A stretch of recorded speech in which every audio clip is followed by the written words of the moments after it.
ஒரு விவசாயி விதை விதைக்க போனாரு. அந்த விதை சாதாரண விதை இல்ல, அது கடவுளோட வார்த்தை. ஆனா எல்லா விதையும் முளைக்கல. முதல் விதை கடினமான தரை. சில விதைகள் கடினமான நிலத்துல விழுந்தது. இது யாருன்னா இதயத்தை திறக்காதவர்கள்.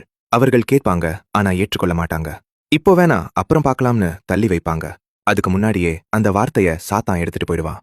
இரண்டாவது விதை பாறை நிலம். இவங்க ஆரம்பத்துல ரொம்ப ஆர்வமா இருப்பாங்க. ஆமேன்னு சொல்லுவாங்க, உடனே உற்சாகம். ஆனா வேறில்ல. ஒரு சின்ன கஷ்டம் வந்தா போதும் அவங்க விசுவாசம் உடனே சரிஞ்சு போயிடும். மூன்றாவது விதை முச்செடி. இவங்க நம்புவாங்க, ஆனா உலகம் மெல்ல மெல்ல அவங்கள பிடிச்சிடும். பணம், வேலை, கவலை, ஆசை இதெல்லாம் சேர்ந்து அவங்க விசுவாசத்தை நெரிச்சு வளர விட மாட்டுது.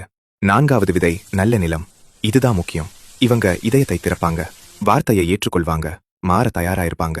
அதனால அவங்க வாழ்க்கை மாறும், பலன் வரும். இங்க இயேசு சொல்ற ரகசியம் என்ன தெரியுமா? விதை கடவுளோட வார்த்தை, நிலம் நம்ம இதயம். அதே வார்த்தை எல்லாரும் கேட்கிறோம், ஆனா நம்ம பதில்தான் நம்ம வாழ்க்கையை தீர்மானிக்குது. வார்த்தையை கேட்கறது மட்டும் போதாது, அது நம்ம உள்ளத்துல வேர் விடணும். ஏன்னா ஒரு நாள் அறுவடை வரும். அந்த நேரம் விதைக்க நேரம் இருக்காது, தீர்ப்பு மட்டும் இருக்கும். அதனால இன்னைக்கே நம்ம மனச நல்ல நிலமா மாத்திக்கலாமா? இந்த மெசேஜ் உங்க மனசை தொட்டு இருந்தா கமெண்ட்ல எழுதுங்க. இதயம் நல்ல நிலமாகட்டும்.